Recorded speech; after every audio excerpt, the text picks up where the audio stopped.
I don't care how cute she is. Y'all can defend her all you want. I'm done. I just got done. I'm all caught up at this point of Higurashi When They Cry. Sotsu, fully caught up, all the way up to episode 9. And these are my impressions on the entirety of the season so far as we get into the 10th and so on to the 15th episode. So let's jump into it. But yeah, as I said, I'm not going with y'all anymore. I'm done with Sadako at this point. I am literally done with her at this point. I mean, it's so funny because it's one of those things where I knew based on watching Go, I knew exactly what happened. The moment that they revealed that Sadako was the other looper, I pretty much knew at that point, okay, all this stuff is being caused by her. They showed where she got the syringes, and then I'm like, okay, that's it. That she's the one that's basically causing all these people to go crazy.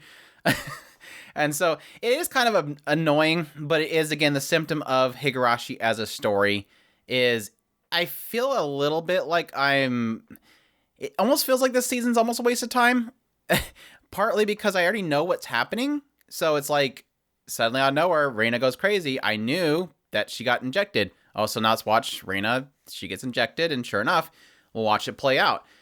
It is still a great season, though, because I think I think especially what I'm liking about Sotsu so far, even though I do have those times where it shows a scene again, like it literally reuses an entire scene. So it's like, okay, we've seen this scene already. We've literally just seen it. Well, of course, technically, most people watched those scenes last year. I literally just watched those scenes in Go, so I'm literally seeing these scenes again after seeing them a week ago. So I do have those moments where I skip forward because I'm like, I literally already know what the scene is. I know how it plays out. But it's just looking for all those other scenes where we see the other perspective of all these situations that played out. But there was a side of me that still technically was like, I hope we get back to that pivotal point, which is technically at the end of this particular arc, where we do finally get to see where, Rika obviously realized that Sadako is the looper. But no, I think what I love so much about this season so far is just getting those perspectives. Like, it sucks on one hand because while I do love seeing essentially the decline into chaos, watching these characters from the point in which they're injected slowly go further and further down the loop, that is really captivating. I think it's great. At the same time, it's really tragic, and I hate it to death. But it also makes me despise Sadako even more so. Like, I told my brother if they I didn't tell him who it was and what happened. I just literally told him if they try to redeem the person that they're putting out in the forefront right now, if they try to redeem that character, I'm going to be extremely mad. Like, it's technically, I didn't like that they redeemed Takano, but at the same time, I understood her. I understood the crap that she went through, and so I understand why she's so bad. But at the same time, I don't understand Sadako other than the fact that she's selfish. And selfish is not a driving force that I'm going to feel sorry for. It's oh my gosh, again, I knew that she injected Reina. The first arc again is where Reina is obviously tired. She's going through this whole situation with her dad, and she goes to take a rest inside the nurse's office, and yeah, Sadako goes in there and injects her, and I'm like, oh, poor Reina. And again, you follow Reina as she's just trying to make her family happy, and then she's like slowly getting angrier and getting more and more paranoid, and it's like, poor Reina. I feel so bad for Reina. And then have this moment where Rika's literally like, after she tells Keiichi to trust her, she thinks that that's going to fix him, and it's not him that's the problem. It's literally Reina. And as she's standing outside, like, oh yay, everything's perfectly fine now. They're together. He gave her a hug. You have that like comparison shots back and forth of Reina stabbing her and Rika being all like, yay, everything's fine. It was like, it's so tragic. And it was so bad because they also literally did the same thing with Rina, which is the girl that was doing the Badger games in the previous season. This one, she was just a hostess. Seeing that she felt sorry for what was going on with Reina. Like, she's like, Reina is a single parent child, And so I need to stop doing this to her father. And so she wanted Reina to stop her father from going to see her. And yet, again, this whole situation, thanks Sadako, leads to death. And it's like, wow, you did it to Hojo, and now you're doing it to Reina. Like, all these people that I hate are now being overshadowed by an even terrible person, which is Sadako. And again, the sadness kind of continues getting into Mion's arc. And technically with this one, it was interesting because they actually pointed out that Mion was the only one that has never gone crazy, at least according to them. So even though, again, back in the other arcs, Shion was the one that went through this whole situation, they switched it to where Mion was the one that went through this whole situation. So that's what my question was in the Ghost series. I was like, well, was this Shion again? Was Shion the one that's been killing everybody? No, it actually turns out it was Mion. Mion killed Shion right off the bat. And it sucked to see Mion actually snap out of it for just a brief moment to realize what she'd done to Shion. And it's like, oh, this hurts so bad. I don't know why this is hurting even more now than before. Like I said, I think it's a tribute to the fact that they're actually showing that descent. And you know that it's a descent. Whereas the previous seasons, it was always about, like, there's a paranoia, but you didn't really know what was causing it until the very end. So you were after the fact finding out why they were the way they were. Whereas I think with this one, you know why they are the way they are. So it makes it even more painful that these kids are literally killing each other because somebody is a puppet master in the background that you know who it is. So it even makes it even more worse. So watching, I think Sotsu is turning out to be one of the most painful ones to watch through. And I think also just having certain characters being redeemed and then twisting them in the end is really crappy as well. So that equally makes it worse. Even with Akasaka, that was a similar situation. This was a guy that, like, never did anything bad, and then suddenly he's doing something bad. In between jumps, they did technically have it kind of really solidified the fact that if Sadako does die before Rika, she can't follow her to another world. I'm not quite sure why that would be the case. I mean, she just watch where she goes and just follow, but I think that's kind of one of those things where I guess it's fine. And it also points out that Yua really does think of Hanyu as being kind of a failure, like a weak self. Again, they haven't really established what the difference is between Yua and Hanyu. I know that Rika has always called Hanyu Oyashiro, and we do know that she's supposedly supposed to be the original priestess that sacrificed herself. But what does that make Ua? Like, is there a difference between the two of them? Is Ua like a, I don't know, a fragment of Hanyu that kind of spawned off of her from, like, maybe the darker sides of Rika? That's kind of where I'm leaning towards. And we did have a scene between Rika and Sadako that kind of, I don't know, it does push Sadako in more of a logical direction that she's going. Like I said before, I don't really understand why she chooses to do it this way, but now at least I get an idea of it not just being I have to break Rika and then she'll stay, which doesn't make any sense. She's more trying to push Rika into considering that Oyashiro is punishing her, and that the only way to stop it is to stop trying to leave. And again, she's pushing that narrative onto Rika, but yet she still continues to do this. Doesn't make any sense to me. But again, we're doing it. Like, it's doing that thing where it's kind of going out of its way to do things almost similar to the old story, just to push Rika down this route of believing that Oyashiro is out to get her. Again, going way out of her way just to go see Uncle Hojo, to pull him in to do the story where she's being abused by Hojo. Again, telling those stories, but almost like going way too far out of its way in order to force those stories to be in effect. Granted, really cleverly done. I do think, like, the whole aspect of her manipulating Hojo and manipulating the entire city into believing that Hojo is, or Uncle Hojo is abusing her, is interesting. I think the way they managed to actually fold that together to make it look like she's being abused is technically clever. But I still despise Sadako. Just like, again, I somehow feel bad for Uncle Hojo, and now it's turning into this thing where it's literally pushing Hojo into being a bad guy, even though he's like a really cool guy right now. Twisting Oishi, who normally is kind of seen as the neutral party, but maybe bad, into being the bad guy. It sucks. It really does. What was interesting during Uncle Hojo's arc is they technically have this brief moment where Sadako goes into the classroom and they're having that one scene where she freaks out.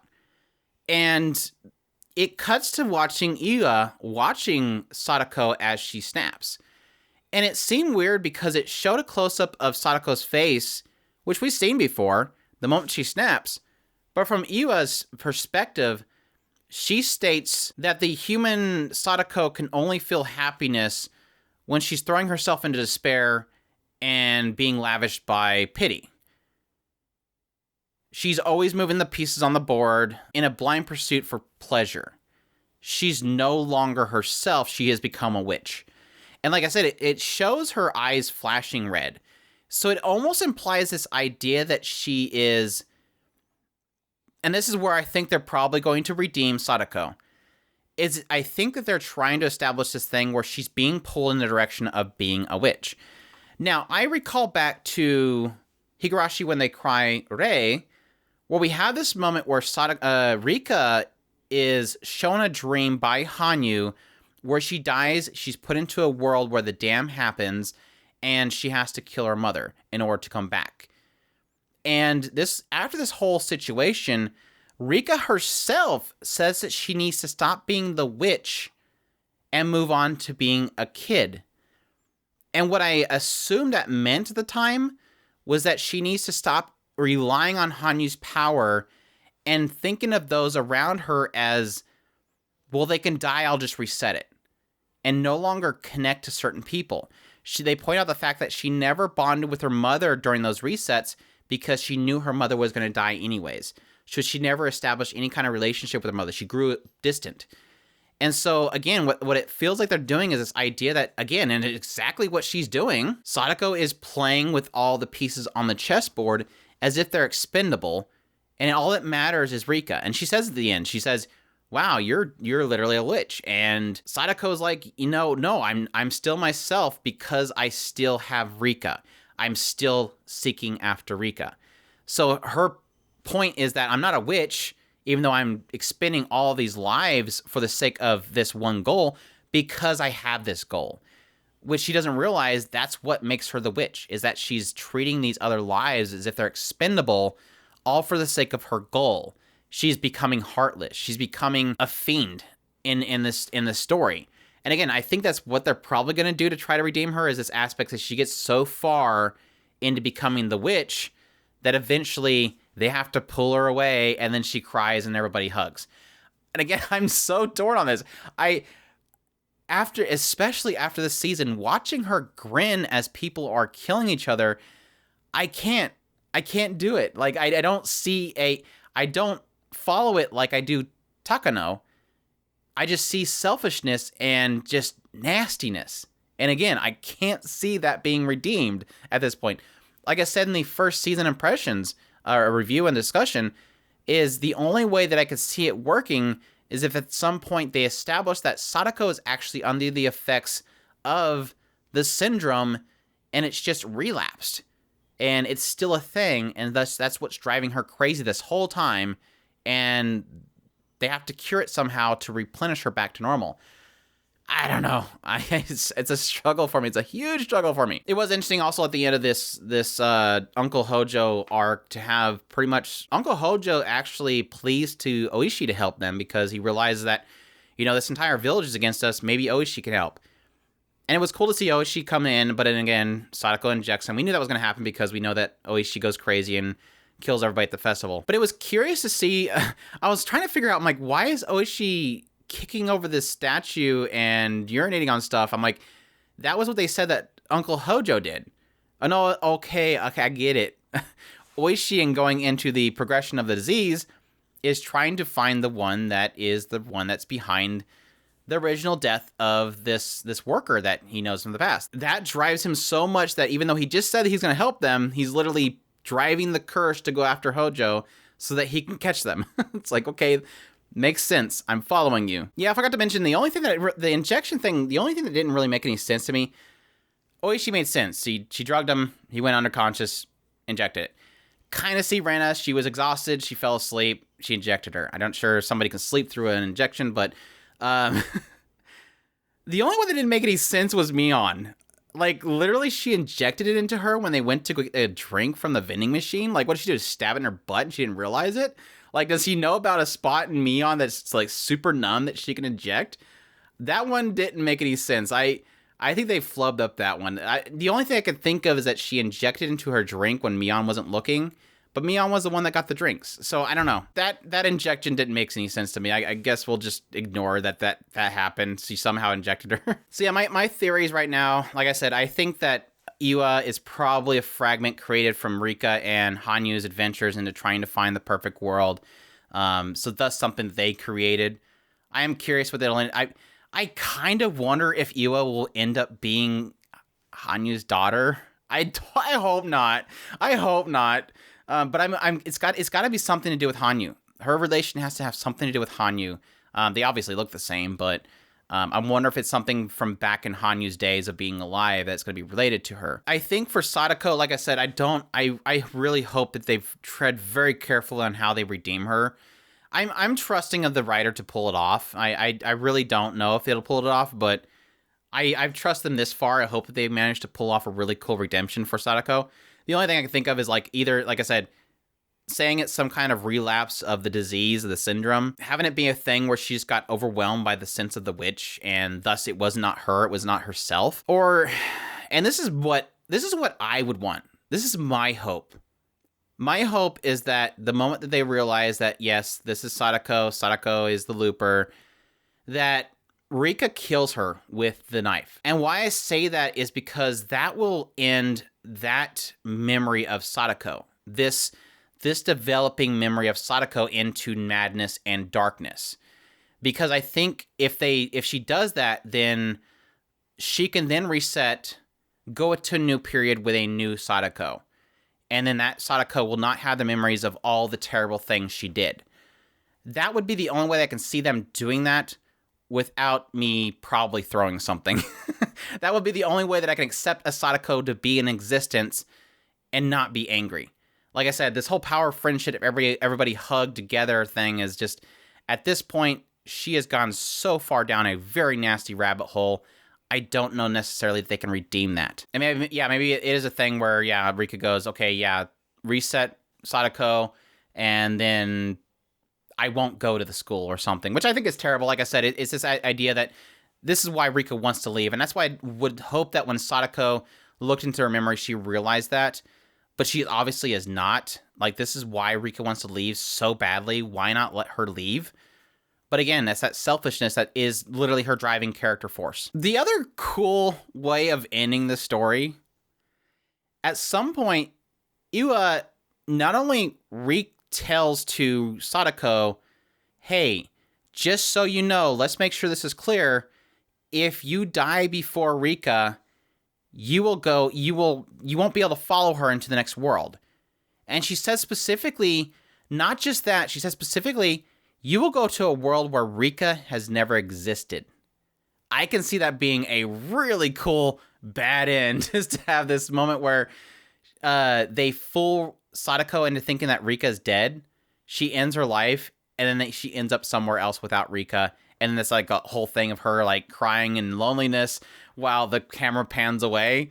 I think at this point, with everything that Sadako has done, that would be literally, besides the one where she kills her and resets her and we kind of continue on, which I think if they do that, it will probably be a thing where they think that Sadako is reset, and then at some point Sadako like smiles and remembers everything.